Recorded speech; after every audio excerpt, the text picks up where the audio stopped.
Hello dear students, आप सब लोग कैसे हैं। उम्मीद करते हैं कि आप लोग अच्छे होंगे और अपने पठन पाठन में व्यस्त होंगे। हम लोग आज जो टॉपिक स्टडी करेंगे वो हमारा एस्कोमाइसिटीज ग्रुप का मेंबर होगा, जिसमें हम लोग बेसिकली ईस्ट या सेक्रोमाइसिस की बात करेंगे। तो आइए हम लोग उसी के बारे में पढ़ते हैं। ये आपका पार्ट 1 होगा, क्योंकि इसको हम लोग 2 पार्ट में पूरा देखेंगे। हम लोग जेनरा पढ़ रहे हैं क्योंकि हम लोग उसका करेक्टर, क्लासिफिकेशन, जितनी भी सारी इंपॉर्टेंट चीज़ें थी उसके डिजीज, फंजाई की, वो सारी चीज़ें हम लोग पढ़ चुके हैं। आज हम लोग उसके जनरा को डिस्कस कर रहे हैं, क्योंकि हम लोगों ने पहले फाइकोमैसिटीज़ को पूरा स्टडी कर लिया है।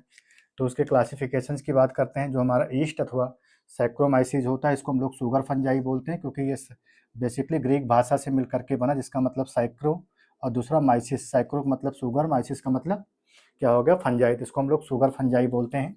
इसको सबसे पहले रिपोर्ट करने का जो क्रेडिट है वो एंटोनी वन लीeuwenhoek को जाता है, जिन्होंने 1680 ईस्वी में क्या किया था, सबसे पहले इसको रिपोर्ट किया था। इसके क्लासिफिकेशंस की बात करते हैं। इसका जो क्लास है एस्कोमाइसिटीज है। आर्डर की बात करते हैं तो इंडो एस्कोमाइसिटेल्स है, और जीनस जो है इसका सैक्रोमाइसीज है। ये अगर हम लोग इसके वेजिटेटिव रिप्रोडक्शन की बात करते हैं तो ये बेसिकली कैसा होता है, 3 प्रकार का होता है, जिसमें बडिंग होता है, फिजन के द्वारा होता है, और हेलोबियल टाइप का होता है। तो जो बडिंग होता है वो सैक्रोमाइसिस सेरिवेसी में देखने को मिलता है, ये बहुत इंपॉर्टेंट है। जो फिजन होता है वो सैक्रोमाइसिस आर्क्टोस्पोरस में देखने को मिलता है। हेलोवियल टाइप का जो होता है वो सैक्रोमाइसिस लुडिविगी में देखने को मिलता है।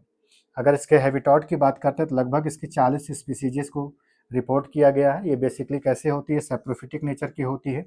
वहीं पर अगर हम लोग इसके वेजिटेटिव स्ट्रक्चर्स की बात करते हैं तो ये यूनिसेलुलर्स होती है, और साथ ही साथ ये ओवल अथवा स्फेरिकल शेप में देखने को मिलता है। इसमें सेलुलोज जो होता है वो कम्प्लीटली क्या होता है, अब्सेंट देखने को मिलता है। इसका जो रिजर्व फूड मटेरियल्स होता है वो ग्लाइकोजन ग्रैन्यूल्स होता है। वहीं पर इसका जो सेंट्रल वैक्यूल्स होता है, इसको हम लोग क्या नाम देते हैं, वालुटिन ग्रैन्यूल्स का नाम देते हैं, जो कि आरएनए, डीएनए प्लस पॉलीसेकेराइड से क्या होता है, मिल करके बना हुआ होता है। तो अगर आपको हमारी ये जानकारी अच्छी लगती है तो आप इसको ज़्यादा से ज़्यादा शेयर करिए।